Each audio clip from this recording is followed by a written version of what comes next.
Rocco, you can't get much different in 2 games. Last night, 6 home runs and a loss. Today, no home runs, 11 singles in a big win. How nice is it to see your team finding different ways to get it done? Yeah, we do find different ways to get it done, and I think our guys are going to take whatever comes their way and make the best out of it. And we had some good at bats early and found ways to push runs across. And you're not going to hit home runs all the time, but you can always have good at bats and try to get a good pitch to hit. Put a ball in play and see what happens. And on the other side of the ball, our pitchers did a nice job. Didn't just keep us in the game, but gave us a great chance to win the game. It was a good day. Yeah, you talked before the game about Big Mike and how he's been about as consistent as you can possibly get. This is just another one. I mean, he matches a season high with the 9 strikeouts. How impressed do you continue to be by what he's done for you guys? Yeah, we've seen this over and over again from Mike, and all of these starts are they're really, really quality outings where he goes out there, he throws strikes, he misses some bats, he finds a way to limit damage whenever something does start to pop up, but he keeps himself away from damage for the most part, and he's done a very, very nice job. Just another great example of what we've seen from him for a long time.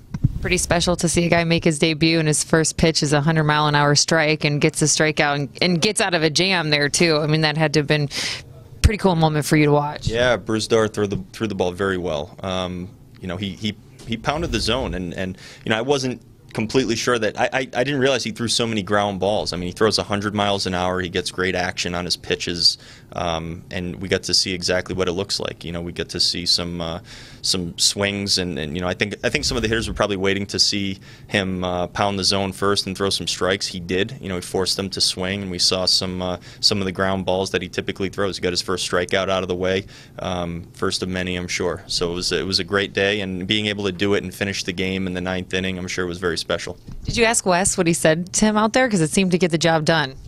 It was a great visit. Sometimes Wes has a great visit. Sometimes our catchers have great visits, and it obviously got exactly what we were looking for. Louis made a nice play to finish it, and it was perfect. Hey Rocco, it seems like during this run, Pineda does a great job of diagnosing what needs to work for him today. Does this acumen get overlooked, you think? I would say it does. I would say that's fair. He has great, we talk about his feel for what's going on, his awareness, his ability to make adjustments. That's not raw physical ability. That's not going out there and throwing 98 miles an hour, having a wipeout slider. He finds ways to be successful. And when whatever he's working with or whatever he's trying to do maybe isn't working perfectly, he has other ways that he can go out there and get people out. And he's done it over and over again.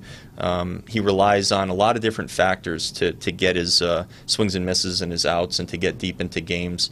But that's what's allowed him to have the success he's had in his career. That's why he's still here pitching and pitching really well.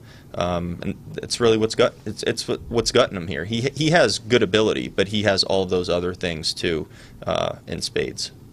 To that point, through 4 innings, he'd retired his last 8 straight, but he didn't have a swing and miss on any of his off-speed pitches at that point. What was he doing through the first 4 to kind of adjust to that?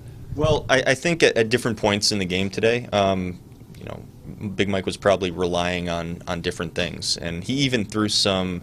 I think they were fastballs that looked like cutters that might have had some late cutting action, and I don't know if it was, I'm sure it was intentional one way or the other, but I'm not sure exactly where it came from. But one thing that he gets is, or does, is he has unusual movement on his pitches. Whatever a normal slider or a normal changeup, or really even his fastball too, whatever the hitters thinks he's seeing, it's probably not quite what's really happening. He certainly has some deception and some action on his pitches that makes him unique, and I think he had that going today. He definitely found ways to miss barrels, and again, nice job.